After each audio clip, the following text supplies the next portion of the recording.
All right, colleagues, let's start. And that means that I'm just going to mess up the program a little bit, and you're going to have to forgive me. She has got a special way of starting the program. She has got a very, very specific way of doing that. It's not my strong point. But allow me to welcome you all. My name is Dr. Albert Jeleni, sitting in here as the organizer of the ACoEDI 2026, but I'm also sitting as the CEO of the Institute for Economic Development and Innovation, and of course, the convener of this meeting. And I welcome you all. And at least I can see that our guest speaker has managed to join. That is good, but other people are struggling. So what I'm going to do, I'm just going to go through my presentation and hoping that by the time I am done, Miss Mailula would have managed to join. If she hasn't, we'll see how we're going to go through what she does best. So with those words, colleagues, feel welcome. I'm going to do a little bit of an overview that tells you what the Institute is all about and what the conference is all about. And I am going to give my thoughts in terms of what we expect to achieve from tonight's discussion as the institution. Colleagues, as I proceed to talk, may I have a confirmation that I am audible and that you can see my presentation, and you can also tell me if it's beautiful.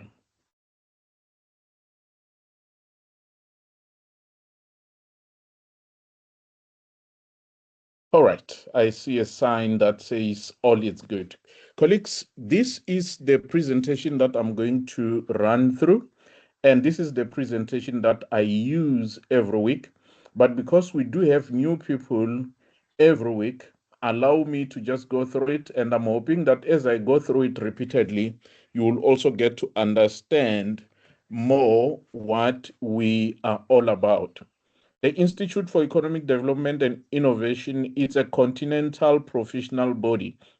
So it's an African institute that is dedicated to advancing ethical, evidence-based, and impact-driven economic development practice across Africa. And we are a professional body, just like many other professional body that you may know, for example, in the accounting space, in the legal field, in the engineering field. What perhaps might be different, it is the fact that an institute like this or professional body like this has not existed for years in Africa. May I request that you mute, please? Let's use that. Thank you very much. So basically, as Africa, we are about 100 years behind. Because, for example, America has been celebrating 100 years of having an institute or a council that works in the economic development space. So really, this is groundbreaking for us. In this professional body, we have got 5 key pillars, which I list as A, B, C, D, E on the right. The first one is professional membership and recognition, which is common with most of the professional bodies. The second one is certification and designation, and we've got around 19 fields. You may know that in most of the professional bodies, they only have one field. So, for example, in the legal space, it's just law. You don't come in if you do not have that qualification. A chartered accountant, it's really just that, it's chartered accountants. And in our case, we have got 19 fields. And number C, we do learning, formation, and CPD. And that will look at short courses, master classes for professional formation and certification readiness. And we do research and policy advisory, including gatherings like this. And we do ecosystem building, including tournaments where we recognize people who are doing very well. Now, what differentiates this institute to other institute or professional body? Number one is the fact that we draw from multiple professions. And as I've indicated that in most other professions, you'll find that It's either they say that they are admitting lawyers or they are admitting chartered accountants. And in our space, we are not so much a particular qualification, but we are saying anyone who works in the economic development space must really be certified somehow so that we can know they are competent in that space. And that's simply because it's not only one field that works in the economic development space. So, for example, it's not just economists. You have got engineers, you have got lawyers that work in that space. You have got urban planning that work in that space. And the realization was that we need to standardize what is economic development, and we must take people through that process. And in terms of number two, why IfEDI Africa certification is different is that also the certification is done on different levels. So we look at level 6 up until level 10, and there are different courses that you must go through and expectations that you must go through. So if you are on level 10, which is equivalent to people who are on PhD and above, we wouldn't take you through the same material as someone who is on a diploma level. Number three, we have got what we call a code of conduct, almost similar like the King 4, King 5 code, which looks at the leaders or those who sit in various committees in the economic development space. And we also do accreditation for institutions as well. So we look around and say, if we say an institution is in economic development, what should it have for us to be satisfied that it's going to meet the expectations? And for those who are able to accommodate those who are in the lobby, please do accommodate them, as my assistant has not been able to join. Colleagues, those are the 19 certifications which we do, and you'll see that of all of them, there isn't one that speaks to a particular qualification. Number one speaks to people who work in the local economic development, mainly in the municipalities and some government departments and some private sector that really specializes in that. And we look at enterprise and supplier development, for example, and we go all the way. Number 19 looks at transport, mobility, logistics, and economic practitioners. And really, we looked at all the fields that we say these are the people who will feel like they operate in the economic development space and they will feel like they fit into one of these. So, for example, someone who's a transport economist might feel they fit in 19. And of course, someone who's in technology or innovation might feel they fit in 5. And we have got courses that we're going to take them through so that they understand the expectations of economic development. Now, annually within the IfEDI, we have got a conference. And this time around, we are hosting our conference from the 26th to the 29th of October. We have had to shift the date simply because in really last minutes, we have had an overwhelming interest from the paper's point of view. And because we need to do publications as well as competitions, best paper, best presenter, we needed to make sure that we can adjudicate all of them properly. So we have got a schedule that allows us to deliver in time. So, for example, everyone would have delivered their draft, given our comments in terms of their abstract by the 20th or by the 25th of this month. And then from there, I think around the 5th or so of September, they must submit a paper, which we're going to go through. And at that point, we'll now be looking at competitiveness rather than the paper. So now we're looking at the paper. From there, we're going to be giving pointers where we're saying, you know, for you to be competitive, these are the issues that you need to be looking at. And we've got 5 themes that we are doing, and we're accommodating both industry and academy. And those are the prices that we are having. For those who are presenting, it's 7,200. If you're not presenting, just attending, it's 9,500. Critically is that we're going to also be issuing a training certificate in economic development and local economic development with a focus on innovation, AI, data, and market intelligence. So it talks a little bit to what we're going to talk about this evening, and we do have exclusive prices for students and startups, which is 3,500 and 4,000.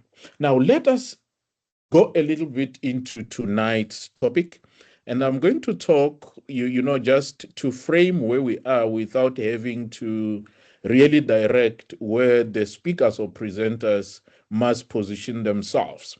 Now, how do we see innovation on our side, which we are saying that can Africa innovate if Africa is not producing?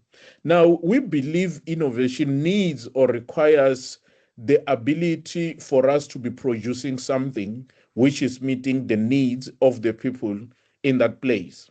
And if we were to define innovation, you will say that it's a process of improving or bringing new products into the market. And sorry that my slide seems to want to jump and run away. Improving products or bringing new products or services to deliver value for a defined market. Either you are looking at bringing something that is cheaper, or you are bringing something that is faster, or something that is better. And we are not talking about invention.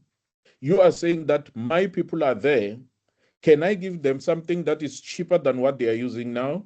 Can I give them something faster than they get it now? Or can I give them better than what they have at this point in time?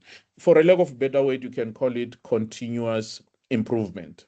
Now, of course, in better, we are saying higher quality, safer, and durable, advanced performance, cheaper, affordable at scale, repairable locally, cost fit for the market, but it must still be safe, faster, shorter delivery, easier access, less transaction. If the market needs affordable access, but the system rewards only premium better, local innovation becomes elegant and commercially irrelevant. And as I speak, I want you to ask yourself, where are we as Africa? Are we producing what we need? And what we need is determined as into whether our preference as the buyers, we are going on the cheaper, or we're looking for something that can be delivered faster, or we are looking for something that is better, what is out there in the market. What we have realized, when you look into Africa, is that systems often rewards research outputs, not necessarily solving the problems of the buyers. Prototypes and pilots, we have that premium only standards, important best practice, compliance before market fit. And the buyers are looking for something that is affordable, basic reliability and safety, repairability, local and availability, speed and convenience, trust and usability. So when formal products miss the market needs, illegal and informal markets sell cheaper alternatives, often unsafe and untested. Now, I looked at some statistics, in the market, and we realized that we are actually importing a lot of things that we could easily produce locally as Africa. And one has to ask the question, why? Could it be that our standards in terms of how we want to produce are actually higher? They are not for the market in South Africa. Our research as well is not about bringing products that we need or improving on the products. It's all about competing globally with the best in the world. And as we talk about this, I want us to say, how do we then ensure that we can produce locally so that we can innovate on that? Because you cannot innovate on something that you are not producing. It is impossible. You can only speculate on what they are gonna do next, but you will not be able to innovate. Now, we do believe that standards or professional body becomes a catalyst for production or for innovation. And if I were to give an example, if we were to say we've got a tournament or competition for sport, but we don't specify we're gonna use the soccer rules or the rugby rules or netball rules, any rules apply. What's likely to happen is that people won't use any of those rules. They're going to invent more rules that are going to catch the other players by surprise. And they are likely to even play illegally because in actual fact, there are no rules. And we are saying we need to find a way to professionalize people who work in the economic development space so that we know which rules are we using, particularly in Africa, which cannot be the same as the globe. With these words, colleagues, let me welcome you to tonight's discussion. We have got wonderful guests that have joined us tonight. You're just going to forgive me because it means I must actually juggle a portion that I thought my colleague was going to juggle. But let me check before I go further if Mapula is on the platform.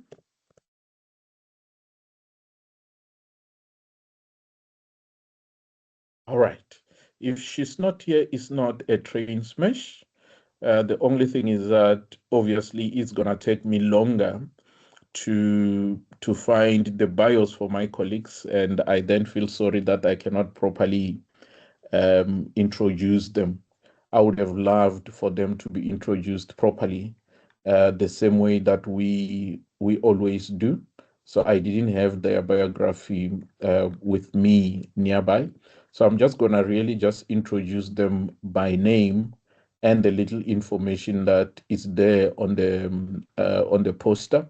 And tonight, colleagues, we have got wonderful guests, powerful guests. We have got Ms.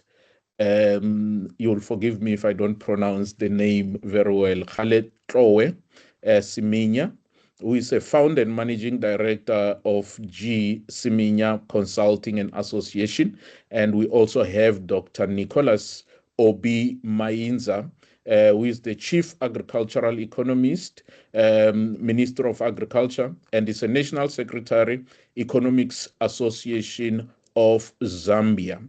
And I'm going to start with Ms. Semenya, where I'm going to allow her to greet us and really give us a thought or a presentation if she has in terms of this topic overall before I go into questions. And immediately after that, I'm going to allow Dr. Nicholas as well to greet and really give a thought in terms of the topic, whichever way they would have preferred. In some instances, we allow them 10 to 15 minutes to talk, depending on how they've prepared themselves. Good evening and welcome, Ms. Semenya. Good evening, so I'm going to greet my Africans. You are in Africa. I recognize all of you. Sanbonani, Dumelang, Kasivenda. Oh, but it's okay. I see you, all of you.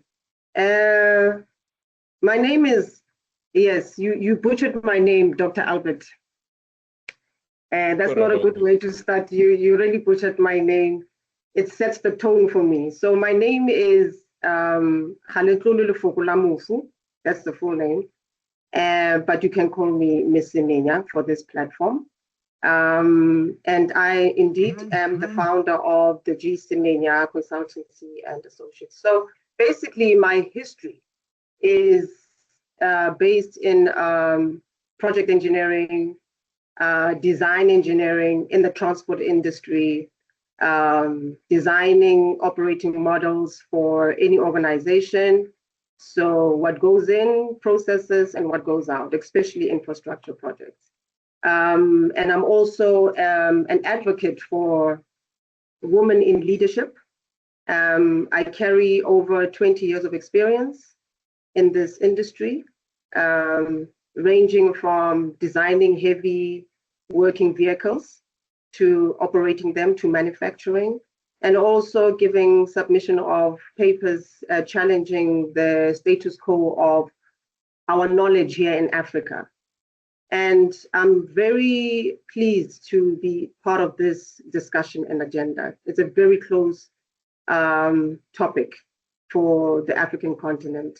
And yes, the question is, can Africa innovate without producing? Look, from an academic point of view, innovation, producing, these two are twins. They're Siamese twins, that you cannot do one without the other. And for me, what I want to put out before we get into any deeper conversation is that Africa does not have an innovation deficit.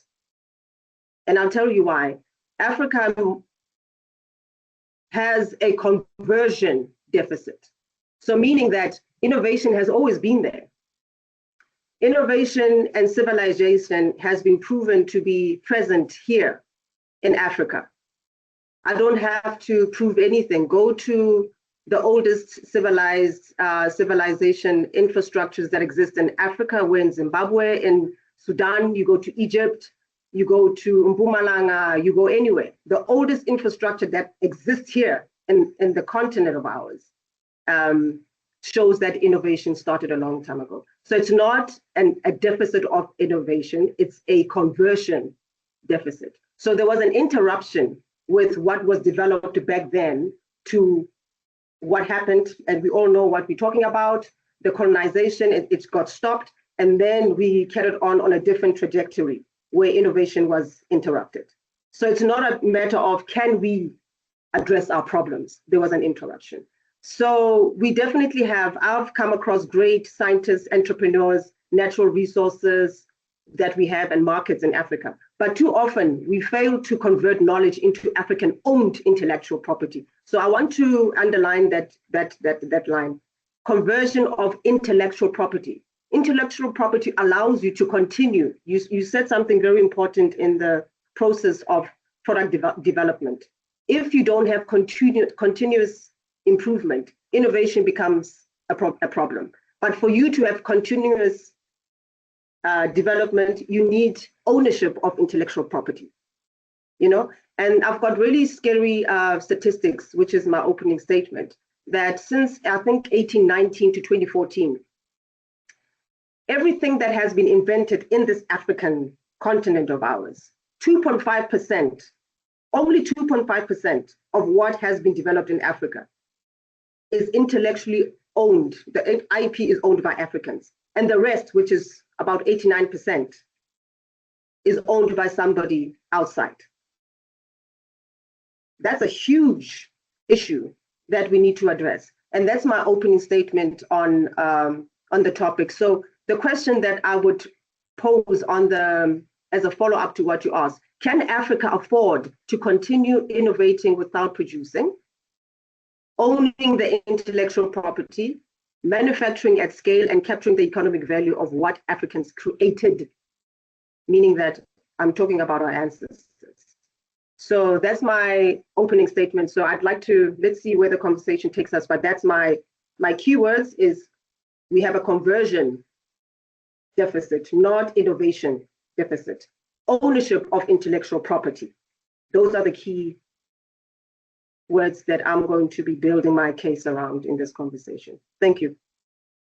All right, thank you so much for that insight. And we really thank you so much for joining us this evening. And I'm going to Dr. Nicholas Mainza, and hopefully I didn't butcher your name this time around. Good evening and welcome, Dr. Mainza.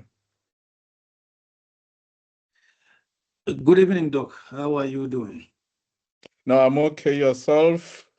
I'm good, thank you. It's good to have you.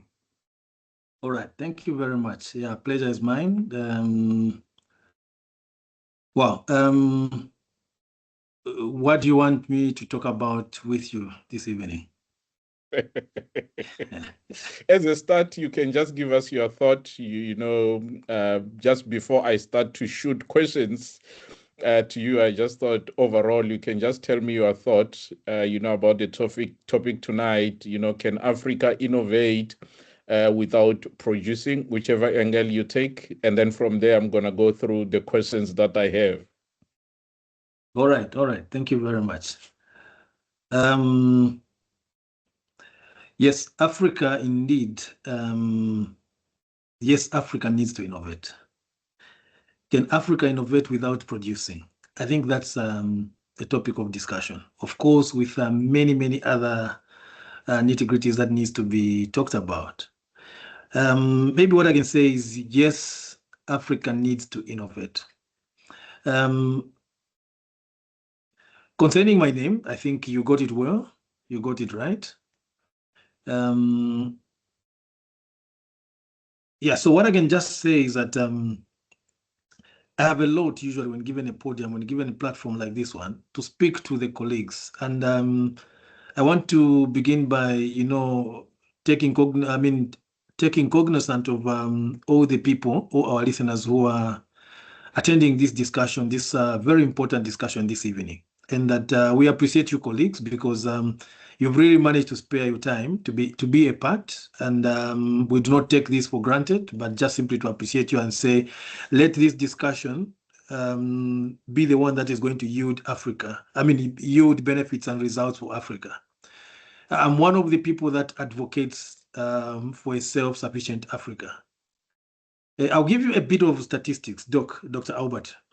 I'm very passionate about food systems in Africa. Let me just say that I'm very passionate about agriculture and agribusiness as a whole.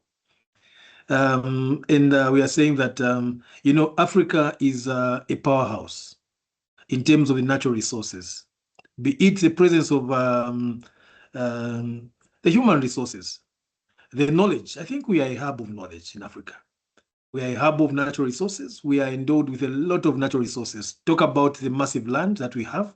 Talk about the plenty ground and underground and surface water that we have. And they're just very good climatic condition, weather conditions that we have for us to be able to say Africa with a correct R&D, correct research, correct usage of knowledge that we have. We have plenty of indigenous knowledge that our forefathers really, invented. But it's about how I think the younger generation has made use of it. We've instead packed that old kind of, knowledge that actually they used to use to call for the rains, to utilize, certain technologies to till the land, to manufacture, to add value, to a lot of these natural resources that we are now trying to export and give our colleagues, outside the continent. So I think I'm passionate about value addition. African economies, they need to develop. African continental free trade area. Issues that we have a lot of frameworks that we need to utilize. And then I'm going to throw a challenge to everyone in the room that we need to begin weighing ourselves and ask ourselves questions. Who are we and what are we? In terms of, we have a continent ahead of us. We have the resources ahead of us. What impact are you bringing to this continent? Wherever you are, in whatever capacity that you have, begin to analyze yourself.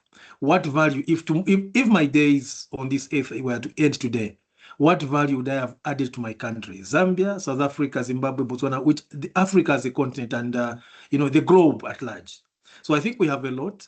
For me, Doc, I would like also just to make mention that it pains me when I look at the figures. I enjoy analytics, or rather maybe figures and statistics. When I look at how much food that we import as a continent annually, it's something that is that can be evaluated at about $70 to $100 billion of food that we import in Africa.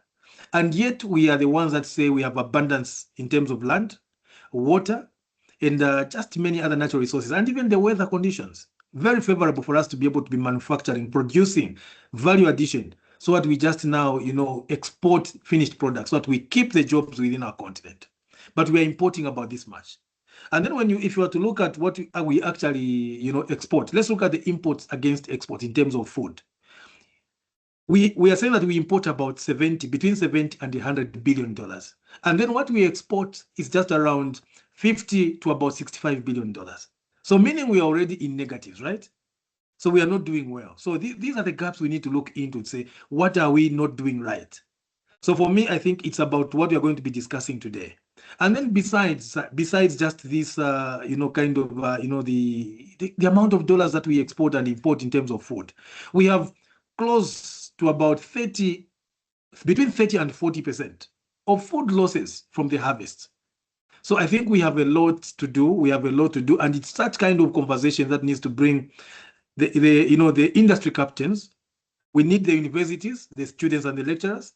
We need even the practitioners and ourselves who are there, who are saying that we are there to talk because we enjoy facilitations, we enjoy sharing the knowledge, so that we can find a common ground where we can meet and say, here is a solution for Africa. We need to convene.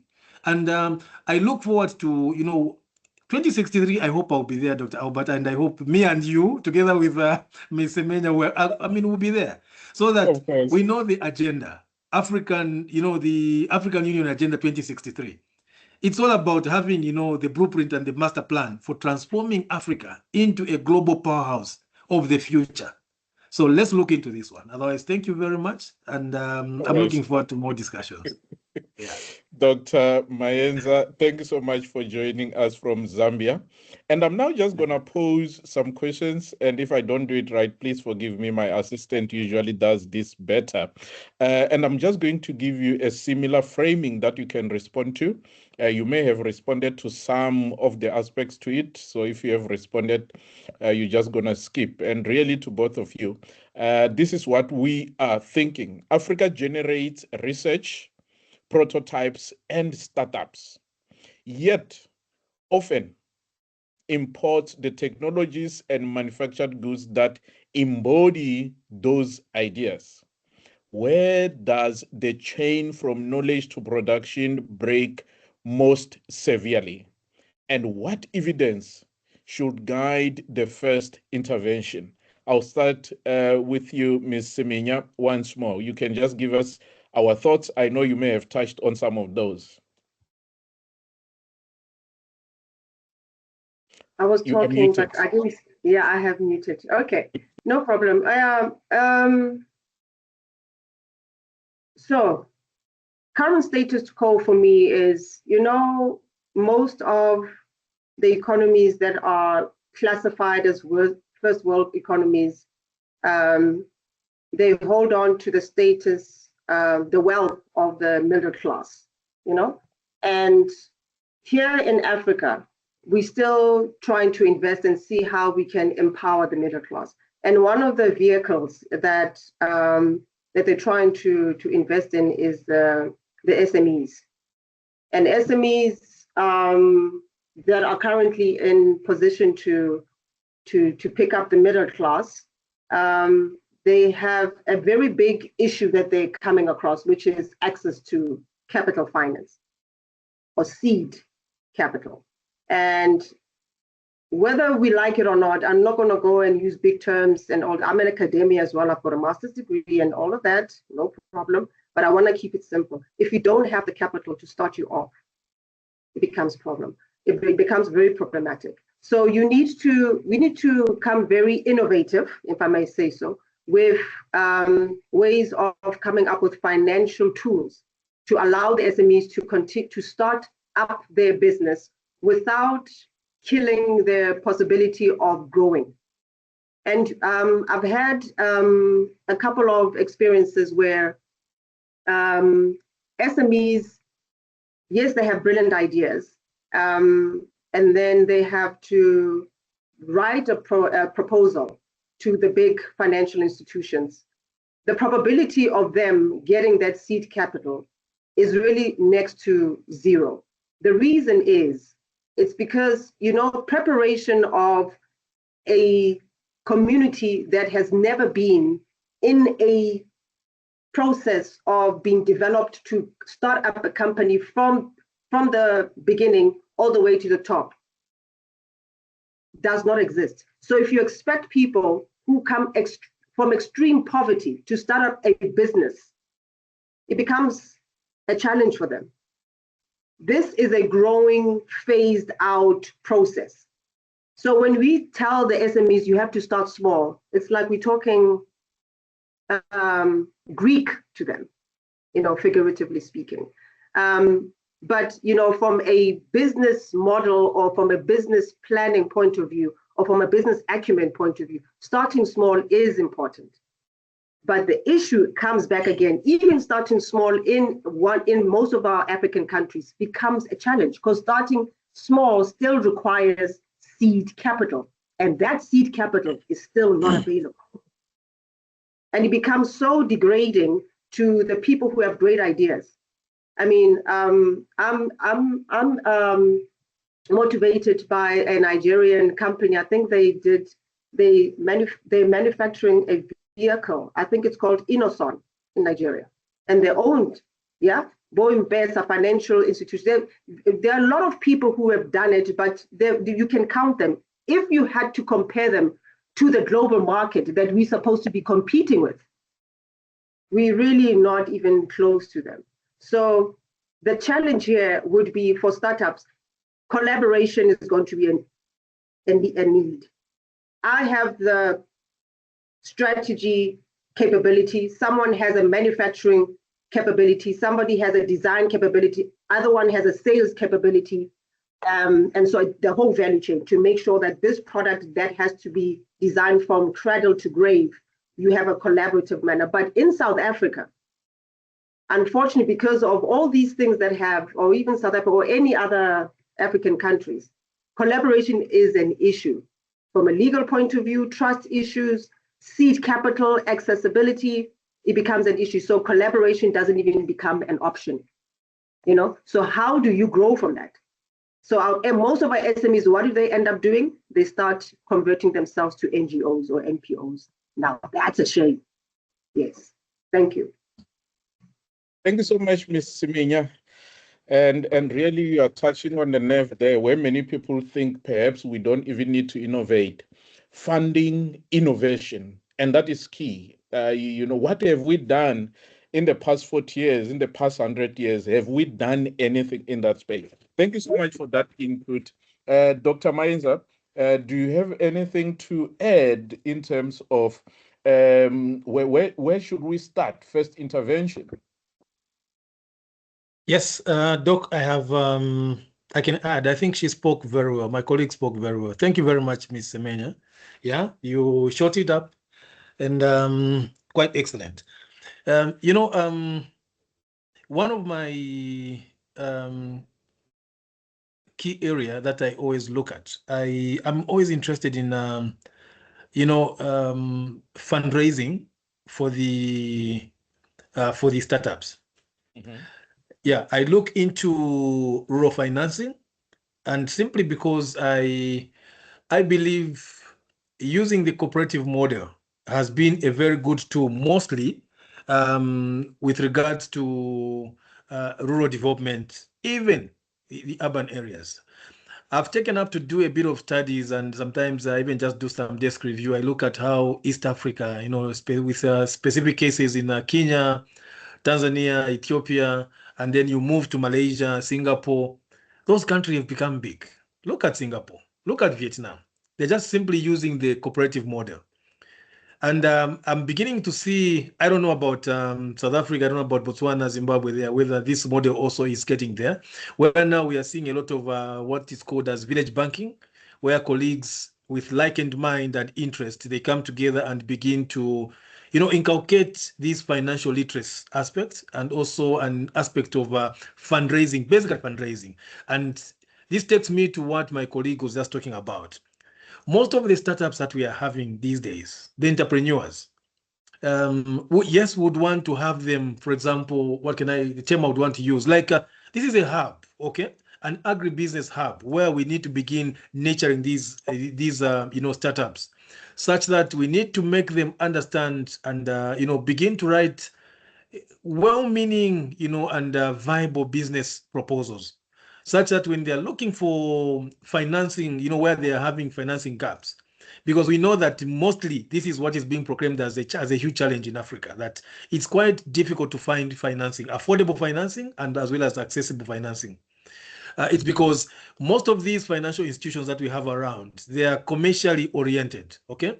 They always look up to, I think I enjoyed when I spent a bit of days in Europe, where I saw that our colleagues still have banks that actually are structured according to the sector. Okay, you cannot go if say you are into agriculture, you are into, you know, manufacturing and stuff. You want to go to a commercial bank and you know, request to get a loan. They'll give you a loan at a commercial rate, and then you begin complaining that, wow, this money, this access is not even affordable. It's not even viable for me to start a business because I'm going to crash. It's because it's structured for a commercial purpose. But we need banks that will be having well-structured, you know, kind of facilities. If it's in agriculture, those who understand the risks which are in agriculture. On a commercial rate, they will not understand when you talk about issues of de-risking, issues about you know, drought, floods. They will just tell you that it's time up, you need to pay, remit, and service your loans. You go into those ones who are into infrastructure development, like you know, building, constructions. You go to a commercial bank, they will not understand you. They are selling their money at a commercial rate. So hence we have certain programs that now we have actually embarked on, especially in Zambia, where we are creating programs that are speaking to the agriculture sector. And then we are bringing the private sector, who are the financial institutions, and say, agree upon certain terms and say, look, you can still make business out of this. Let's use the monetary policy rate for the, as it is acclaimed by the central bank. And then you can put maybe a +2 as interest on top, so that for the smallholder farmers, the emergent scale farmers, they can actually manage to access the loans, and then that will be funding for their business. In so doing, what we want is to achieve a certain target, where we have given ourselves a target as a nation that, for example, talk about 2031, what we want is to be hitting, let's say, maybe 10 million metric tons of maize, 3 million metric tons of soybeans, 1 million, $1 billion of beef. So we're having these incentives, okay? Because I'm talking about this thing because what we have realized that there's a financing gap in Africa. And this is a difference with our colleagues in the developed nations. Yes, we know that they also started from somewhere, but for us, I think there is a gap in as what is actually surrounding our discussion today, because I think I have something which I was trying to look at before, as I was just leaving my office. I said, I think we need to design a model. We need a model such that, for me, I would say that, research is important, Doc. Okay. But then who are those who must inform us with research? Research must also, research actually, it has to come up with, usable technologies. It must not just be research as usual, where, we are doing these papers, doing these documentation, dissertations. Our kids are doing thesis, that once they do it, because all they want is a paper and then it's buried. We want research that must give us proper technologies. Whether it's in value addition, it's in manufacturing, as my colleague I've seen that she's more interested and skilled towards manufacturing, which is what we want. Industrialization is still also a gap in Africa. And then technology must actually, move into these are certain prototypes that we need, which must actually now inform the startups and the enterprise development. And if these entrepreneurs, the startups, now they have that knowledge where they're coming from, a well-informed mind. They can design proper business proposals and stuff like that. It will be easier for them to access finance. From the commercial institutions, they can go to African development banks, they can go to World Bank, and they will have these programs, the financing. And then it is now with this financing where we are going to see production and productivity increase to the levels that we want. And remember, like I said, there's this Africa we want, which must be self-sufficient Africa. The Africa which must allow the nations to be able to do trade amongst themselves, not creating enmity. Let's look at the value chains that actually, if we are good at, producing soybeans because of the climatic weather conditions that we have, and then South Africa is in deficit, we must be able to do trade. Let's do some business, between ourselves. And there's also something which we are going to benefit from South Africa, be it beef. We'll be importing. We are importing beef, while we are also exporting soybeans to South Africa. Okay, and then it is from once we increase these, the production levels, we know that we are going to be having the well-structured markets. So production must inform the market, and then with the markets, we know that we are going to scale up the figures and the numbers. And at the end of the day, we know that we are going to reinvest in R&D. I know, say that is actually your interest. That these doctors, they are always busy with R&D, because actually that's what must inform everything. It's a wheel, like my colleague mentioned. It's an ecosystem. It's it's connected. Once you lose one part of the wheel, then you are doomed. So exactly. I thought I should just add on that one. All right, thank you so much. And really, I'm hearing interesting concepts here, collaboration, innovation. So we need to be innovative in how we collaborate, and not only amongst ourselves as businesses, but also those, who are financing us, those that we're selling to, and all that. Ms. Semenya, you wanted to add something before I give you your next question? Yes, my colleague triggered something in what he said, and thank you for that. This is a constructive conversation. So we are not here to speak to, people who already know what the problem is. We're here for solutions. Yes. We're here for different thinking and all of that. So we're not here to give a lecture or anything. We want to trigger and come up with usable solutions. So here's the case. We have the African free trade market has a potential of, a potential market of about 1.4 billion people across 55 countries. I think that's the figure now, right? And the GDP is roughly about $3.4 trillion, right? That's a number. Now, here's the thing. In this continent of ours, we have a conglomerate of resources that are so key for innovation in other countries. What am I talking about? I'm talking about cobalt. You should know that about Mr. Nicholas. You have that in your country. You have copper. You have manganese. We have natural graphite. We have nickel and lithium reserves. Now, all these things that I'm talking, these resources are all key for the development and production of batteries, which are used today in electric cars, in renewable energy systems and other technologies. And I can talk about phones and all of that. All these chips that you have on your phones, these things, all these resources that I said, they come from this very land of ours. So it's also coming back to, probably I'm also posting, I'm now the chairman now, Mr. Dr. Albert, I'm giving you a question. So part of the R&D, we need to make sure that we understand the African problem. Because we're going to end up chasing our tails if we don't know what the African problem is and the problem that exists in other continents. I think it's about time that we don't always see ourselves as a problem. Let's also understand what other continents' problems are and give them the solutions and become the solution, and not always see ourselves as the underdeveloped. They called us the underdeveloped and we accepted it.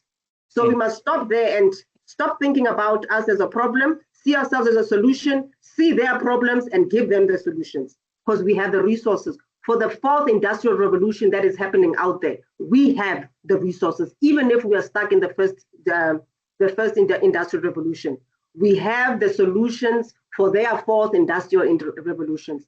That's where we need to start coming up with innovation. So engineers and scientists, everyone who's here, I believe everybody's an engineer and a scientist. The difference is an engineer does things and a scientist does R&D. Thank you. You're probing. Thanks so much. You can come in, Dr. Mainza, if you wanted to say something. No, it is well. It is well. I just liked what, her ending. It was very probing and quite good. For me, I always say that, like she said, Africa is not a dumping site. And Africa is a hub of a lot of things. Knowledge resides here, okay? Resources resides here. We have a lot. It's just a matter of now utilization. Let's talk about realities. And I tend to be naughty when I say that I don't believe, I have this stubborn spirit where I say, I don't believe in saying that we do not have solutions within ourselves. Let's not undermine ourselves as Africans. Let Africa find solutions for themselves, for their own problems. If we are creating problems for ourselves, can we then sit on the round table and then find solutions? Let nobody come and find solutions for you, because it's your own bedroom. You understand your own problems well. There's no way somebody from outside can come and say, I understand your problem very well. It started like this, and this is what you need for you to end. You're continuously being an undermined and underdeveloped Africa. We have everything. I think you can progress. Quite interesting, because what I'm hearing is you are saying we need to innovate on how we invite people into our continent. We shouldn't just wake up and find them sitting around the table. We must be innovative on how they must actually come, and we must be innovative on how we sell our resources and services to them. That's what I'm hearing, and I'm really just going to pose something to you. I think you have addressed some of the questions that I had. I'm just going to jump around. Okay. What must then universities or public research institutions change around incentives? Because most of the time, that's where we struggle. I think one of the things that we've been talking around a lot, is foreign donor funded type of things, which becomes an incentive. You want to do research because you want to attract foreign funding. What should we change around that for us to be able to do better when it comes to technology transfer? I think, Ms. Semenya, you spoke about that as well. What is your thinking there? Okay, that's a bit of a conundrum, because, and I'm going to talk about the public sector. public sector. The public sector for the past, and I'll talk about my country and a couple of neighboring countries. Actually, even with Zambia, Botswana, actually, I'll be very specific. South Africa, Namibia, Kenya, Ethiopia, Morocco. Yeah, all those countries they've had significant investments in their infrastructure development, or when we say they've pursued, they've done feasibility studies on what needs to be done, right? Now, public sectors have got the responsibility of making sure that IP that I was talking, the intellectual property, is protected in every way or form, which means that when you sit around the table and you go through your public-private partnerships, you should already know what the asset is going to mean for the greater good of the people of that country. So when you spoke about this at the beginning, we need professional people and people with experience. Unfortunately, whether you like it or not, in any profession, a paper by itself, whether you're a doctor in your profession or whatever, without experience, it's a big risk. And that's where we fall short when we sit around the table with people who had experience from outside countries. In my industry, in manufacturing and railway engineering, do you know that South Africa has more experience than America? We have more than 100 years of running trains and designing trains in South Africa, more than America. But look at where they are. They have subways. To design a subway is something else. We're still running on top with a different gauge, different from the rest of the world. That's a topic for another day. So to answer your question, because of the hiccups and the gaps that we inherited and unfortunately did not understand the problem that Africa has, we were very quick to sign on the dotted line without understanding what risk we are transferring, or what risk is being transferred to us. The 99-year leases, letting go of the intellectual property, being 100% dependent on the maintenance of those assets, holds you in prison of not being able to innovate because the product belongs to them. And then you are bound to what? To remove and replace. Just buy off the shelf and put it in place and then use it.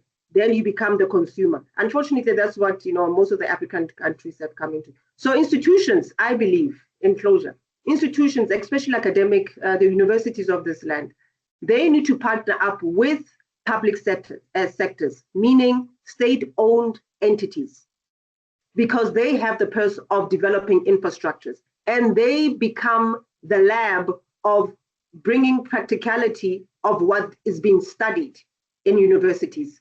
And they also become institutions where they certify because the work has been done over there.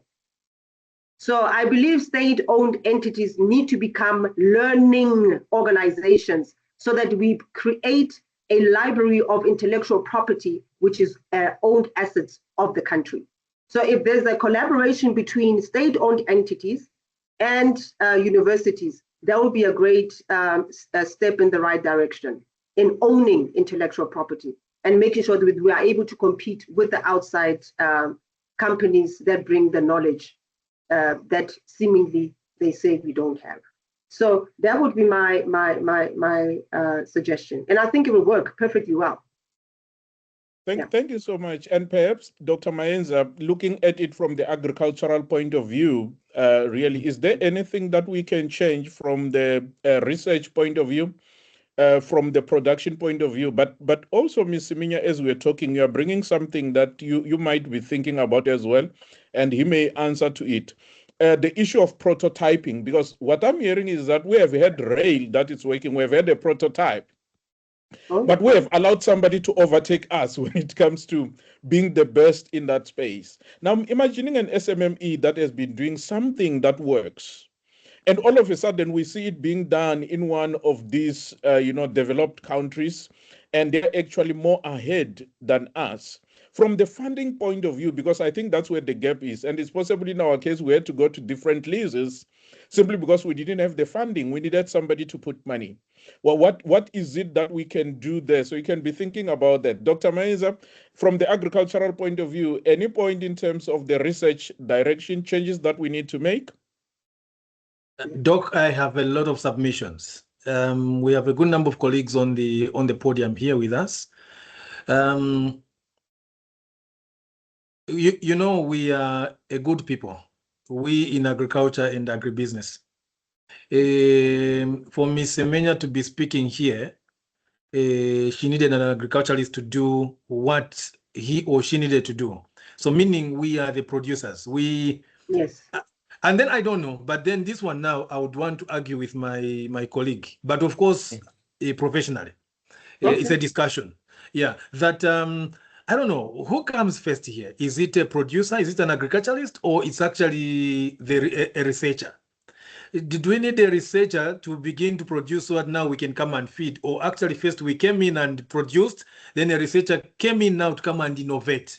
We bring up, technologies that we should actually improve, coming up with hybrids to increase productivity so that we can actually score in more money into our pockets. Anyway, that is that. But Dr. Albert, in the agribusiness sector, we need research, we need innovation in a manner that I was just thinking, as she was making her submission, that there are a lot of ideas that actually emanated from Africa. Because I think, I'm not a historian, but there's been a lot that actually I've heard about that, no, this idea was invented from Africa. But simply because we didn't know how to protect the idea, and we didn't have capacity in terms of probably maybe proper financing, so that idea can actually be now taken on aggressively so that it can actually be expanded. Okay, we are talking about even in the area of pharmaceuticals. There are drugs that actually are being discovered within Africa that they can cure COVID, they can cure all the, just to mention a few of these conditions or diseases. But simply because I think we have these certain bodies like the the World Health Organization, for them just to give you an accreditation, an approval that this formula, which is being discovered in Africa, can actually be taken up so that worldwidely this drug can be utilized and cure this. There are aspects of a do or die kind of situation. It's because sometimes our own scientists, they would want to invent something so that they can create money. Come up with a condition, come up with a disease, and then you have a vaccine yourself. You have already created it. So if somebody else, Dr. Albert within South Africa, and then says, wow, I've also found out, I've also come up with a formula, and then I can now manufacture drugs. You will not be given that authority. You will not be given that permit. The idea will die like that. So there's been an issue of, suppression, which actually I've seen within Africa. And these are issues that now we need to begin saying that, why can't we develop our own Africa? We have these knowledge, we have plenty knowledge, okay? Where now we can begin saying that, let's sit around and then say, wow, look, we are producing a lot of food in Africa, but then we are exporting the raw materials. We are exporting the raw materials. She just talked about it in the sector of mining. We have DRC Congo, our neighboring country here. I think it's the largest exporter, the largest producer in the whole world of copper and cobalt. Okay, but look at the development in that country. It's always they are fighting civil wars, killing each other. Whilst somebody probably somewhere else they are busy mining and getting the same minerals. So there's really something that we need to take up quite seriously. We have the raw materials, we have the land. So do we really need to be exporting all the food that we are exporting? No. The issue is, as you export these raw materials, you're also exporting jobs. That's one thing. What we need, you're also exporting industrialization. You are giving them jobs. If today you begin exporting the maize as it is, the grain, okay, the white maize grain as it is in its raw form, there's maize grits, which you're also exporting, which you are losing out. There's maize bran, which you are losing out as stock feed. There's millimum, which you're also losing out. There's plenty byproducts that can come out of that. So you are giving them more money. They go there, then they do what we call value addition. We are unable to do value addition to its extent simply because we have not, put up enough, manufacturing plants, agro-processing plants. We are unable to industrialize to the maximum level. So we tend to lose out. We can't say, oh, let's keep the soybeans, because we can't crush it so that we can come up with cooking oil. We can't crush it so that we can come up with soy cake. All that is stock feed. So we tend to lose out a lot of forex. We tend to lose out a lot on jobs. We tend to lose out a lot on also maybe probably just issues to do with nutrition and stuff like that. So for me, innovation, proper financing, industrialization is needed in the agribusiness sector or agriculture sector. It's quite massive, and I think it's high time we sat amongst ourselves, at the round table. I'm very unfortunate that we don't know, there's an aspect of the public sector. All these countries are run by the governments and different governments. We have the universities that actually are a hub of serious knowledge. So these are the colleagues that we need to be giving tasks. What we want to do is we have a task. We want to begin to be, smelting, manufacturing the same copper that we are producing here. The bullets that are supposed to be made out of that, the ammunitions and the like, we want to be doing them locally. So colleagues, can you study around and then tell us what is needed? Now that is a university or any other research institution, they do their job. And then they inform government. Government now, they are able to generate resources. There's what we call domestic revenue generation through many other income streams. They generate because they've been given the financing gap, and then they provide the financing. We have engineers within our countries, colleagues. Let us not undermine ourselves. We have a lot of technocrats. But surprising again, we are seeing most of these engineers, the scientists, they are going to look for proper jobs outside our continent. Outside our continent. So we are exporting, we educate them, we are now exporting knowledge outside. And then we say Africa is poor. Africa is not poor. I think we have a poor mind. So it's, for me, it's an aspect of mindset change, and then also, closing up these gaps that we are realizing. Otherwise, this topic for me, it's something that actually can be taken to another level. Yeah. I submit, Doc. Thanks so much. And I've heard your challenge to Miss Semenya there. So I want the challenge to be clearly articulated, because I'm ready for any challenge any day. It's Women's Month. Yeah. So basically, but it links with the question that I had asked, to say that in terms of funding for prototypes, for them to go to production. And it links really with your opening to say that it's not that we do not have innovation, and I think what it's coming up with perhaps is also saying, should we spend more time in the lab, really doing research, or should we really just be producing? And perhaps maybe that's where we are missing it. Our universities have become laboratories instead of really being experimentation areas in a way. So the question is, do we wait to get it right from the research point of view, or we produce and research and improve as we go along? Okay. Yeah, I know, I'll come in there. I'm going to bring my engineering expertise now, because I also studied engineering. So there's something called a bath curve. Yeah? When you design anything, there's a bath curve, and that bath curve gives you time or period or phase where you are able to analyze the teething problems. That is part of the R&D, by the way, you see? So when you've finished designing concept, you've done your test and commissioning, and then you take it to trial operations, then you put it into an operating environment. There's a grace period before it's fully accepted. You put it in there, that's where what we call a snag list, where you capture those snag lists and you take it back to the OEM, which is called the original equipment manufacturer, to say this is where the issues are. Maybe we need to improve this and that before you give out a final acceptance certificate. So that's called a total quality management process. So to answer your question, these are tried and tested methods.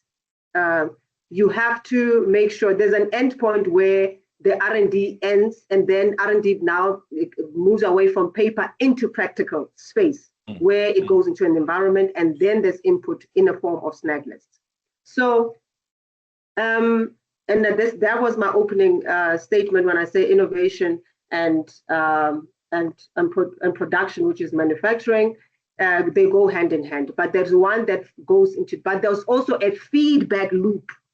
And that's where I connected with your opening statement that business continuity, or that continuity, is very much connected to how the asset or the service has been performing over a certain period of time. And then it feeds back to those R&D specialists or scientists to improve their theologies, or not theology, or their theories, to improve their concepts so that they can produce a better version of what they designed at the first time. You see? So it's a continuous cycle, and it should never stop. And that was my argument, that a lot of engineers and scientists in Africa, we get interrupted. So somebody comes here, invests money, we come, they give us training and development, but we're not really part of the designing process where you get to the crux of this service or product and you grow with it. And you see, it's like, taking care of a child. All the mothers in here know, understanding what I mean. You take care of the child until you see, and then when the second baby comes, taking care of the second baby becomes easier. But it's a continuous thing. It never stops. And that's what we need to invest in. And that's why I said institutions, learning institutions and SOEs across Africa in different governments, they need to partner, especially when they have huge investment purses to invest in infrastructure development. Make sure that your young engineers, make sure kids from high school, even primary, they start understanding the principles of innovation and engineering. By the time they get into institution of a learning space, they understand those concepts. By the time they get the job, they already have some kind of understanding. So it's a chicken and an egg story, but the chicken and egg, it's all about continuity. It's you cannot choose one before the other. It's about continuity, continuous and no interruptions. And that's what we need to fight against. Who sits at the table? And by the way, maybe the table must move. The table must move. All right, colleagues. Thank you so much for that input. Doc, yes. just 5 seconds. I have one contribution. When I look at, by the way, I do lecture. I do lecture as well at some universities around here, and I do a lot of reviews, to these,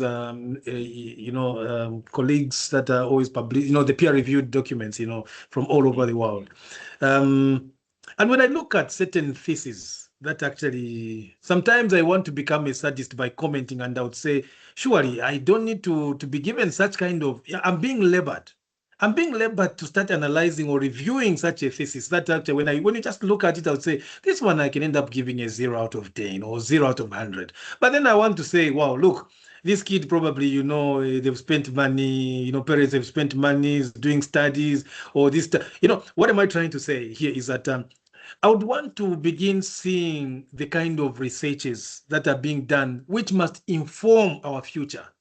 Okay, there must be some kind of, designing certain models that are actually, problem solving, not just studying and producing theses, or rather these researches as usual, that when you look at it, it's yes, analyzing effects of, when you analyze the effects, so what? Looking into the challenges of that causes. So when you look into the challenges, so what? I want to see some kind of studies that actually are informing, solving the problem that is currently there, identify a problem, and then provide a solution. That is the only way now we are going to be really talking into realities of innovation. That is now innovation. You are bringing innovations. We are saying that we used to farm in such a manner. Now we are bringing what we call precision farming.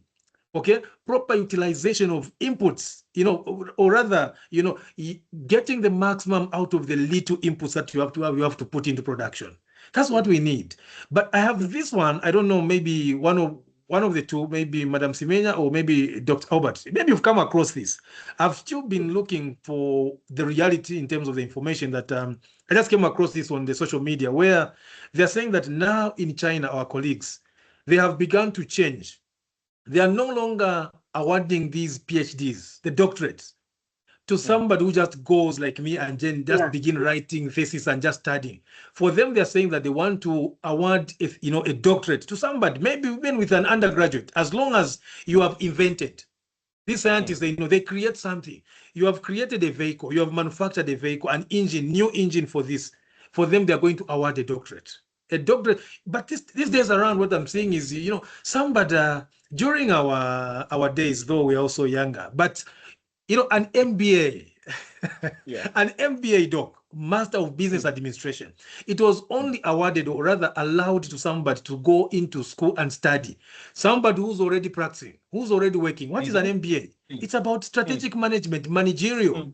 Now, you are seeing a kid who's just from completing university and says, no, I want to continue studying. I do an MBA. Do you understand what an MBA is? Where are you going to apply it? You are coming to do an MBA because you want to improve your managerial skills that you're already applying. You must be at a managerial level. So we have lost the touch. We have lost the skill. Yeah. Thank you so much, colleagues. And time seems to be running so much. Allow me to allow some of our colleagues to chip in. Neza LDD, I see your hand is up. You can come in to contribute, and probably we're going to go to our last question. Thank you very much, Doctor. My name is Dr. Nazar El-Didi. I am also a professional engineer by training. I specialize in water. And also my work across into small and medium enterprises, empowerment, and at the same time, fintechs. You have addressed very important subjects that are affecting really the small and medium enterprising, affecting agriculture, trade, and also you went further to discuss engineers in Africa. I was born in Egypt, and I'm South African. So I will cut across those subjects based on practical workings in the market. The first thing is finance. And the African finance has been historically built on collaboration. As the Dr. Mainza mentioned, is the village banks, Soso in Ghana, in South Africa is Stokvel, and they have been always the source of empowerment to the communities. However, that collaborative manner has been destroyed by the education, by the formal education. If you look at the curriculums of the formal education, you are immediately driven to go and take a loan from the bank. That is even at the level of students at grade 6, grade 11, go to the bank. But also this is a limiting factor in the creating trust among collaborative efforts and village banks. The second thing is that central banks. Central banks regulation is built on not recognizing any institution to store value except the bank. So while we are talking about a village bank, we still have to go and pay the fees for the commercial bank. And immediately when you take that layer, a monopoly and oligarch is kicked in. Correct. And that automatically is a major limiting factor and impediment for small and medium enterprises in terms of agriculture, even in terms of industrialization. Now, other countries has taken a step to overcome the lack of trust. And I'm talking about Indonesia, I'm talking about Afghanistan and Pakistan, where Malaysia. There is something called social credit rating. Yes, yes, yes. Okay. And that is really with the help of fintech and digitization Yeah. has become the main backbone of evaluating the credit rating of individuals, to the extent that banks even refer to those a fintech application to acquire a credit ratings based on their social performance on their application. The third thing that I come to is engineers. I'm an old engineer. I'm not a young man. So I will tell you the history. I will tell you the history of hollowing infrastructure institutions. Okay. It started in the 90s after the collapse of the Berlin Wall and the New World Order, where it is water is a economic good, and it should not be led by engineers. That drive has automatically driven engineers to take a second row after they were all managing all our institutions, and they were performing excellently. Even it is documented that the World Bank came back in the 90s to early 2000 with wrong indices that showed inefficiency in water, which cannot be applied to Africa due to the nature of town planning, due to the nature of consumption, due to several values. What happened to the engineers?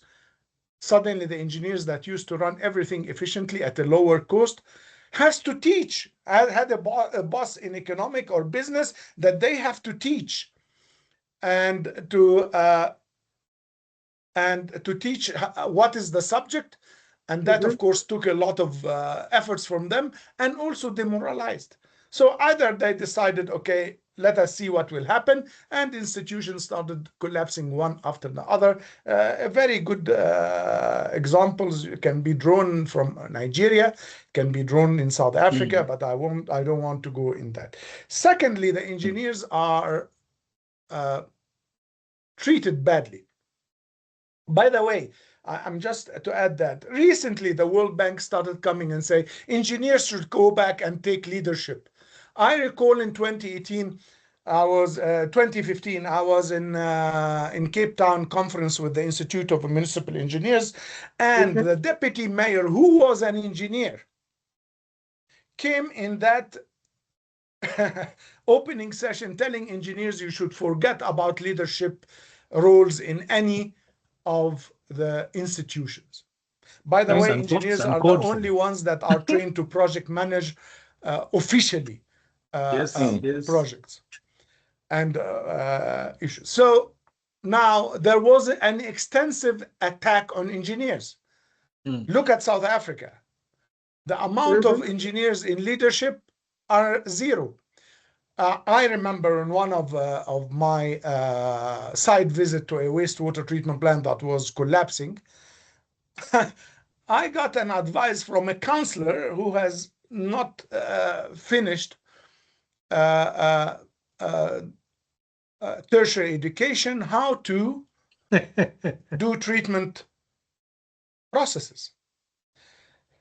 By the way, that treatment plant is in a very big town of South Africa, and it still remains damaged since 2015.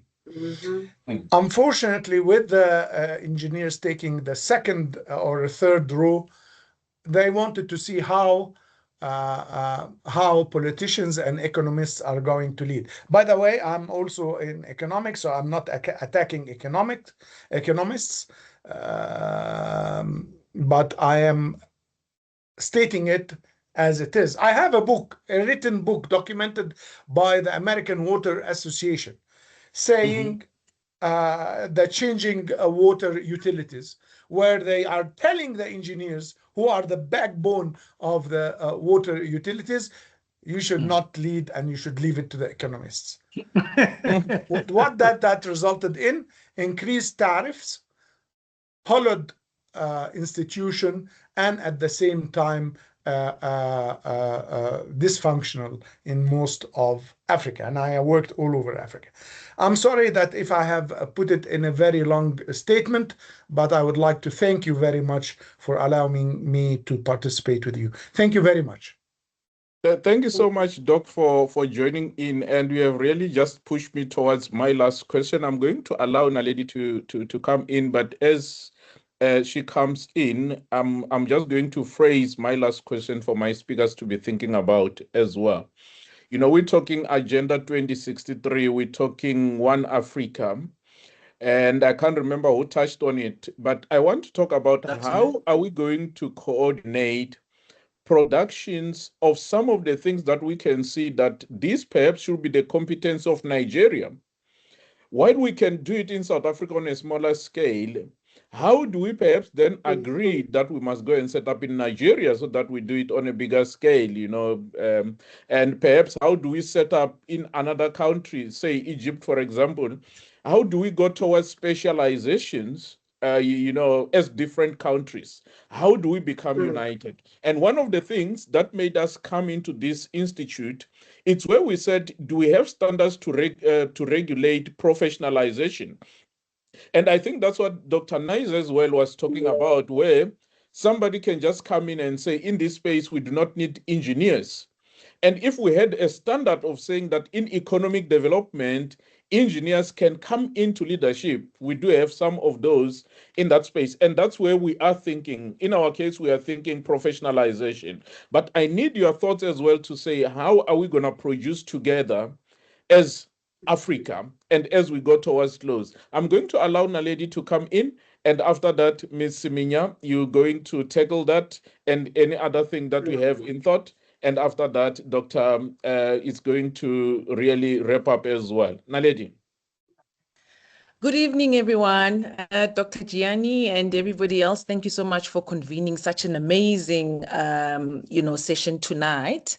So my name is Dr. Naledi Gallant. I'm the founder and CEO of Naki.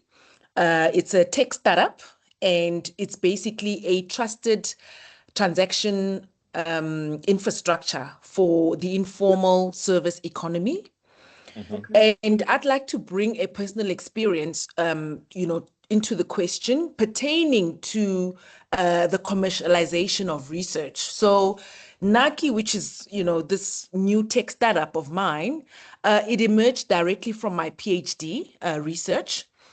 So when I was analyzing the data, I then started to realize that I wasn't just, looking at a research problem. I was actually witnessing the lived experiences of real people, very talented people that were financially excluded, economically excluded, in broken ecosystems. And so I have actually taken the journey from academic research, and what I have done is identify a real market, a real market problem, as well as building and commercializing a technology venture out of my research. And what I discovered, however, is that once you leave university, because I've graduated from my PhD, the research, once you leave university with the research and you begin, building this company, you enter into what feels like an institutional no man's land, because now all of a sudden you're no longer a university student, which means you no longer have access to the resources, to the support, to the funding. You no longer funded for research. However, they fund your journals and your publications, but you're also not yet sufficiently de-risked for many investors to actually want to look at your technology.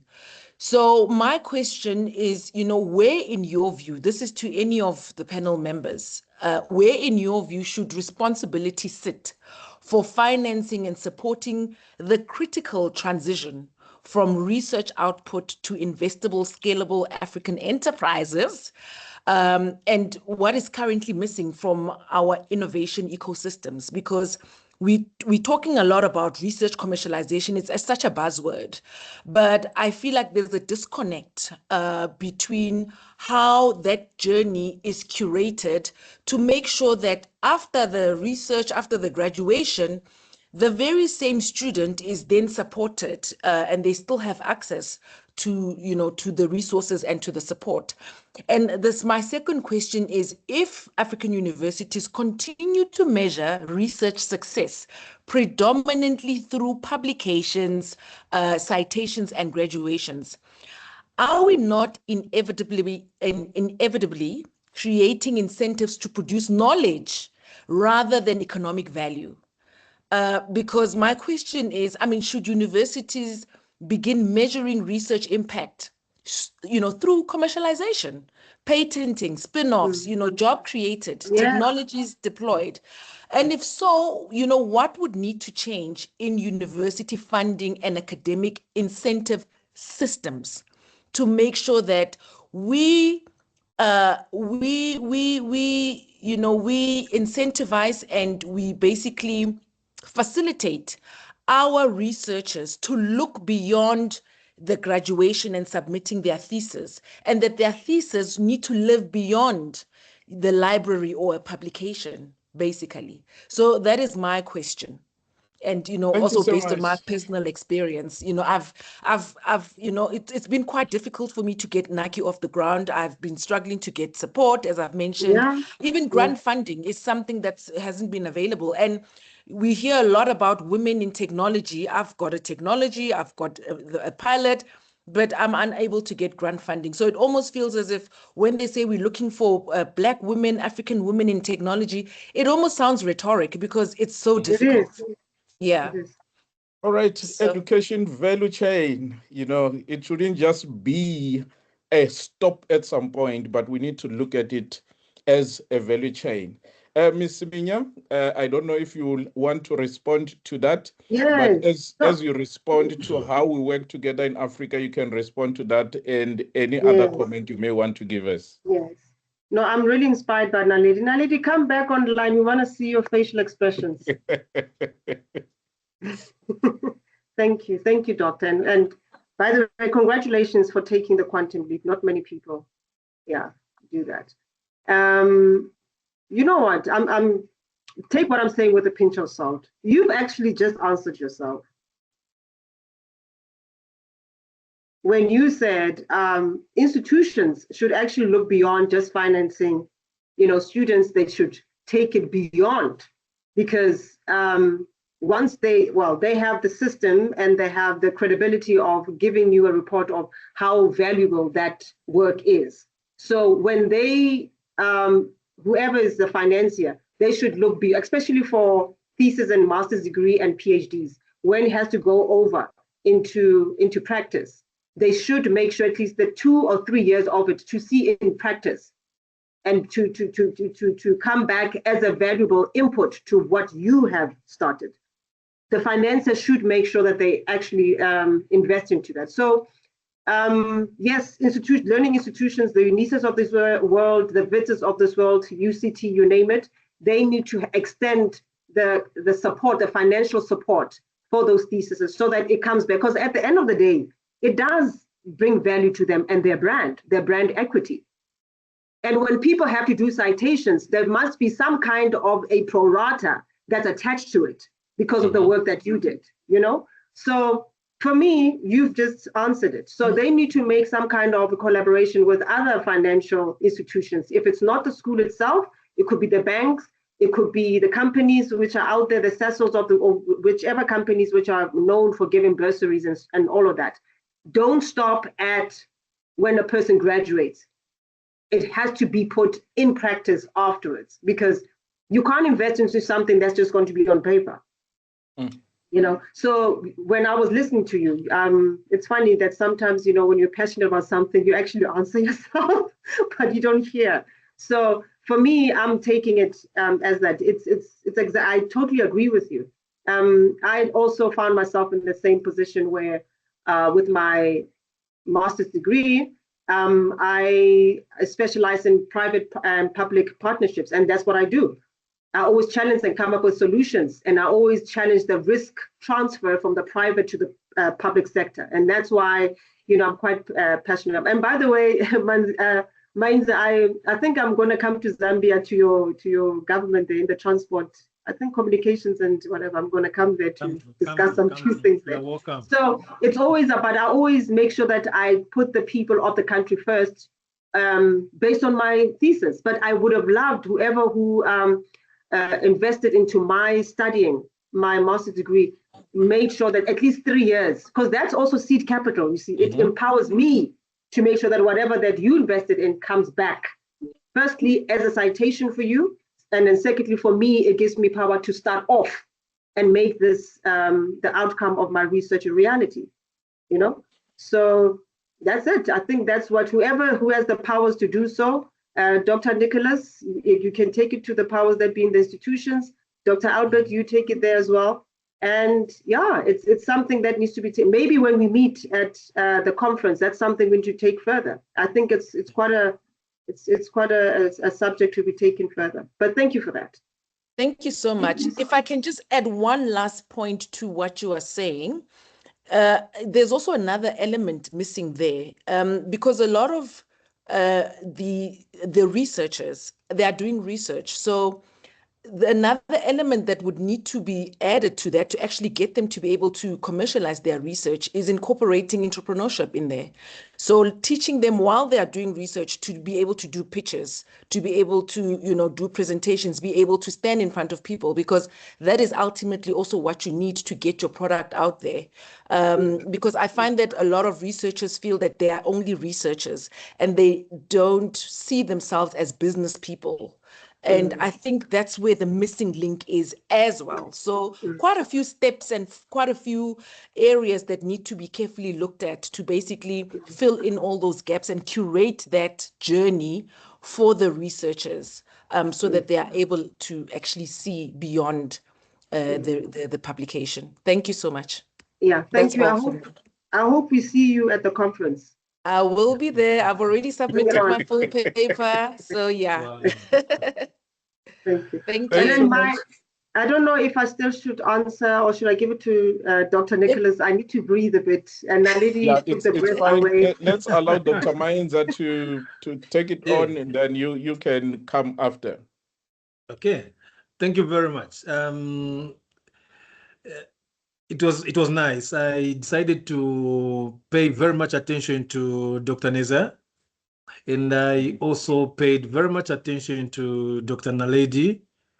And for Dr. Naledi, I can see that you are quite passionate. And, when you are speaking, I can see that there should be a gap which is actually, I think pushing you towards a corner somewhere.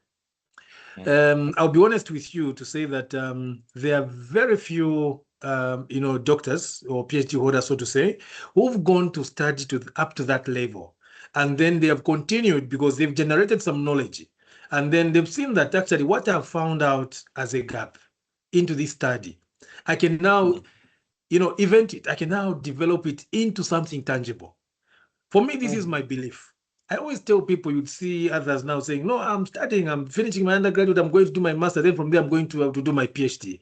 And I begin asking them, I said, what is a PhD for? They don't know what they just say, I want to be called a doctor. I said, what? You see, I said, just because of that title, the prefix before your name, just remove them. I said, no, you will be wasting your time and you'll be wasting your life. Go to do, it must push you to go to do your doctorate if your intention is to become a consultant. You know what a consultant does. You must push yourself to go up to the PhD. If you want to go into lecturing, what are you doing? You are impacting, you are paying back the knowledge that you have gained. You want to go and teach and lecture, not just attaining that level and then you come and sit. Those are the people that are wasting knowledge and they are making us look as Africa is poor. Africa is not poor. So Dr. Naledi, well done, because you have now developed your own knowledge that now you have put into practice. And I've seen that the gap is on what you're talking about. You want to commercialize it and you have begun. But then how do you sell yourself to these financial institutions? Who is willing to come to you on the podium and sit with you on the round table and say, okay, fine, you have an idea, I have the money. Can we now collaborate? That's the collaboration we're talking about. So it's about convincing. So I'm going to encourage you to be able to, there are others who are quite good at the backdoor office, just seated, crafting the papers, writing it well, present. But then presentation, they are not very good. And then there are those institutions that will just give you 2 minutes and say, tell us what is your problem, tell us what you want. If you're not good at pitching your paper very well, you'll be missing a lot of opportunities. So you need to find somebody who can actually collaborate with you with that. If you have a very good paper, very good knowledge, which is on the paper, and then you can now, try to partner with somebody. And these conferences, please attend them. They tend to yield results indeed. I'm happy to hear that you've already begun presenting yourself to go there. It is at such conferences where you have colleagues. There's Dr. Nazar here who was moved. I'm here in Egypt. Egypt are very good with issues to do with irrigation, mechanization, such kind of technologies. Israel is good at that, and then you're talking about Nigeria, who seemingly to be a powerhouse with agri-finance or provisional finance. You also have Ghana, who seem to be a powerhouse with fintechs. Okay, now we also have Kenya. They've come very strong. I've been wondering, where is Kenya finding all these technologies? There's what is called M-Pesa. They've gone wild. They're now competing with the commercial banks, okay, because they are very innovative. In Kenya, when you go there, they'll tell you that even payments, these Yango, Uber, they don't move with actual cash, hard cash. They believe in just e-wallets and everything. It's just seamlessly moving so well. So I would want just to give you that kind of encouragement that this is not the end. You just completed, but you have the knowledge. So keep pushing, and then you are going to find somebody who's going to buy your idea. But please keep what we call property, intellectual property. You need to keep that idea, whatever you are doing. You are an entrepreneur, and that can blossom. It can become big. Now, Dr. Neza, I don't know whether he's still here, but I can see he's still here. We need the old engineers. Ms. Semenya, apparently, we have, I think, our CEO, our Chief Executive Officer for our Zambia Railways, for the goods train and passenger trains. Yes. We are still using the old model kind of trains that actually you wouldn't even enjoy to be there. So in the transport and logistics ministry, we need colleagues that can actually be innovative, proper engineers. Yeah. Okay, there are those old engineers who know where to touch, and then we also have the younger engineers who can now blend and give us the best. I always enjoy whenever let's say now look at Tanzania, they have these electrical, these out trains and the like, quite faster and very nice to take a ride. So he's based in South Africa, but offering advice back in Zambia here. So you see this. So we need such kind of blending. Okay. Absolutely. Now, Dr. Albert, you talked about the African Union Agenda 2063. Earlier on, I talked about, this is a blueprint. Okay, it's a blueprint and a master plan for transforming Africa into what? Into global powerhouse of the future. That is simply basically the Agenda 2063 all about for African Union. Now, in that, we can break it down into a lot of aspects. Industrialization is one of them. Commercialization is one of them. R&D is one of them. Technology is one of them. And there's an ecosystem that we need. We talked about this. That once you break, it's just like, for you to be able to complete, for the engine to run, it requires the cooling system, it requires the fuel, it requires the accelerator, it requires the controller. Once one part of that component stops functioning, you don't expect the vehicle to move. It will not function. It will not move. So that's how we also need to look at Africa. Whenever I stand to speak, I always talk about an aspect of garden to fork. Okay, it is from production to the marketer, the aggregator, the consumer. There must be that kind of a linkage. So that's what we need. So I'm happy to have been given an opportunity to speak to the colleagues. I've learned tonight. There could be some matters which I didn't know, and I've appreciated. I've been very excited to see colleagues that have actually studied their PhDs and now they're putting it into practice. This is what we need. This is the actual. Whenever I stand to talk about, by the way, I'm also a masterclass tutor for the business and entrepreneurs. So I'm always passionate about, it's never good to see these so-called, there are colleagues who have seen. Somebody started and said, I'm a startup. I'm a small SME, small and medium entrepreneur. The colleagues have been SMEs for the past 15 years. So now I said, but then, come on, what are you doing? You better go and eat your money and everything else. You are wasting your time and wasting your life. Okay? you need to have a vision, have targets, have objectives. Look, even at public sector level, the visions are always, not more than 10 years. You must be able to achieve something. If you cannot, change your life, change your business, change yourself after 10 years, you better change and stop that thing, what you're doing. You're wasting your time. So we need to be having startups. Within 5 years, we must see a change. You must graduate to the next level. From that next level where now you are an emergent, you are at a certain medium level, we must now start seeing you going to, we must be seeing them that I'm now financing the university. I'm now paying for, students to do some researches in this field. I'm facilitating, I'm going at a conference, I'm contributing, I'm doing all this. That's what we need for us to be able to be having now the Dangotes of this Africa. We can't just be talking about, the serious business gurus outside our continent. We can do a lot within ourselves. We have serious aspects. Climate change is affecting Africa. Okay, we are seeing energy sector, the petroleum and other forms of energy affecting Africa. Okay, we are seeing also an aspect of food production within Africa. We are saying that Africa must be self-sufficient. Let us innovate, and above all, we need to trade within ourselves. Let Africa trade within herself. Let's look upon one another as a business priority, business opportunity. Let's look at what value chains can we exchange? What value chains? What are we lacking? What is our deficit? What is our surplus? And then we begin to do the trade. We are going to grow one another's economy. I submit. Thanks a lot, Dr. Mainza, for such kind words and motivation. Yeah. We really appreciate you. Ms. Semenya?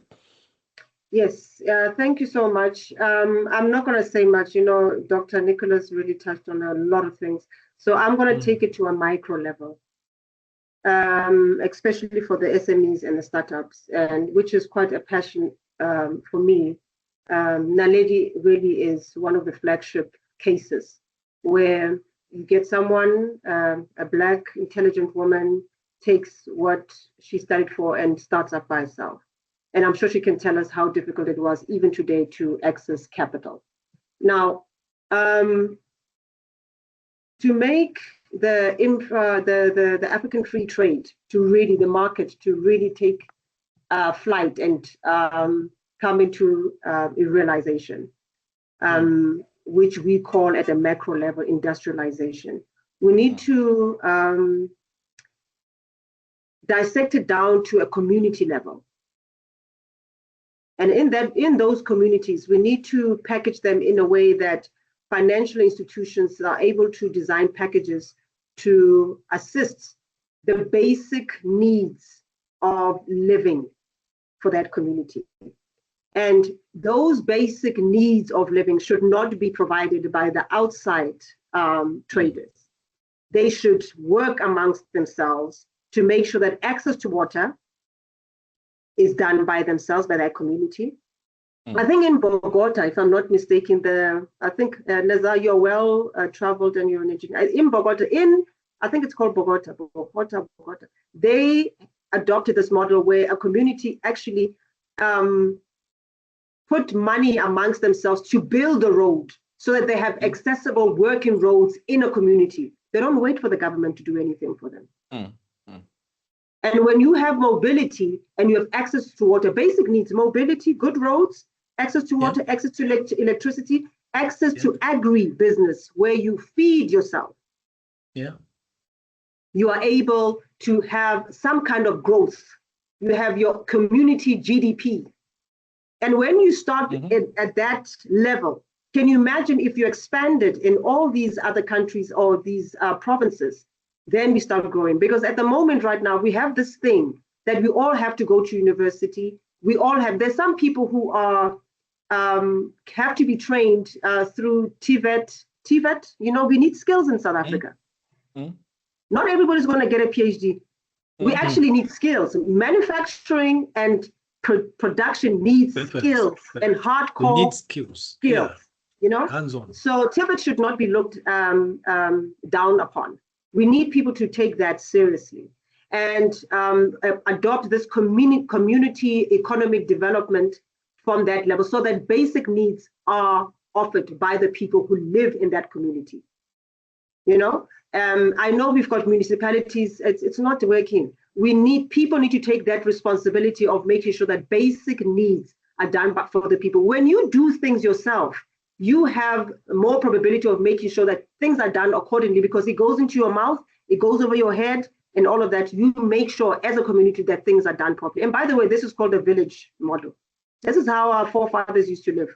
Everybody had a role to do. Everybody knew what needed to be done. Everything was done accordingly. Everybody was accountable and held each other accountable for things to be done. So it needs to start from that level. Then just a quick one from a macro level. The African free trade needs to look at the potential of landlocked countries. Mm-hmm. A lot of investors don't really want to invest. Nicholas, there's always a risk that they come up with. Zambia this because hey, da, da, da, da, da, da. You know, the sovereign bonds, they really bring up all sorts of issues. We need to look at the market potential that the landlocked countries bring to the African continent. If you take all 16 of them, it's a whole country by itself, and they are interlocked, by the way. They form some kind of a wave, from all the way from Lesotho to Swaziland to Zambia, all the way Burundi, CAR, Republic of whatever, you name it, all the way to Mali there. If you can create that space as a manufacturing and innovation hub, I'm telling you now, things will change for this continent. Because unfortunately, all these coastal countries across in Africa, they've been earmarked by the FDIs because they have ports. Yes. But Africa needs to look at the internal central hubs as ports that are used to trade amongst each other, to barter amongst each other, and have an interlocked railway that connects with all these countries, all these 17 countries, because I know that Sudan is no longer just Sudan. I think it's north and south. So now there's 17. So you have a connected railway that connects all these landlocked countries, and that train moves products that are done by African people and are consumed by African people. They're even reproduced by African people without any interruptions from the coast and the ports that are invested by FDIs. That's where we can start making from a macro and micro level. So everybody has a job to do. If we can keep that vision, we're on our way. Thank you so much. Thanks Dr. so much, Dr. Albert, I can see there's a hand from Dr. Niza. Maybe just before he comes in, just a moment. Let me just add to what Ms. Semenya just mentioned. Actually, now we have changed the narrative. We are no longer a landlocked nation, or rather landlocked nation, these countries that are, without, these coastal, openings. When you begin thinking business, it's actually, you are not locked, but you are now linked. So we are saying that we are land-linked countries. How? We have a lot of corridors now that we need to look at. We have the dark corridor. Dar es Salaam corridor. This is what you're talking about. Now we must just look at how we open up. Is it railway? Is it by road? Can we now, do the business together? Let's open up. Make the road there, we make the road, and then we meet halfway. Then we know that transportation of, logistics and goods will be able to move, the goods and services will move within the shortest period of time and in its good, texture. Then we also have now, there are a lot of corridors. There's a Durban. There's a Durban corridor here, which we are accessing. There's a Dar corridor, Dar es Salaam corridor. Now we also have the most talked about, the Lobito corridor. Lobito corridor, it's taking advantage of all these critical minerals being mined from the DRC Congo, and then passing through Zambia. And Zambia was saying that because we are more into agri, we are going to be using the same corridor also for transportation to export through Angola. This here is another corridor. So we need, if you are thinking business now, you are no longer locked. When you have a lot of neighbors around you, it means that you have good markets within you. You just have to begin creating, getting to know what gap do they have, what value chain do they need, what business can I do with Dr. Albert. That must create some business opportunity. So I thought I just add that now. I think we are now business oriented. We are now business focused. So now we are looking at our neighbors as business. Those are markets for us. We're trying to create market infrastructure. That's Thank you Over so to you, much. Doc. Yeah. Thank you so much. We already have our project, to make sure that we connect Africa. And we're going to make that happen. We're really going to make that happen. I think in South Africa already, we're talking Musina Makado SEZ as an Yes. opening, Yes. to move all the way. Exactly. Dr. Neza, we're going to close with your wisdom. You can be on the Yes. platform.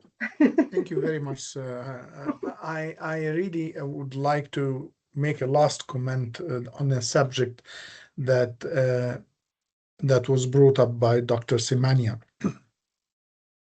I'm not doctor yet. In the making.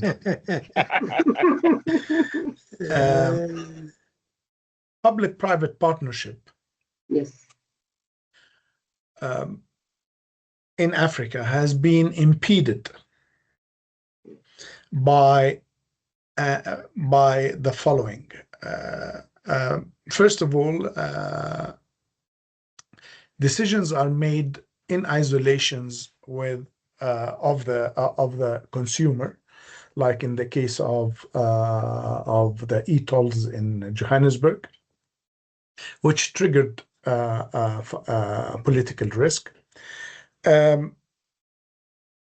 Also, the long periods of the public-private partnerships that are given mostly to foreign entities has also affected the abilities and the professionalism of the Africans.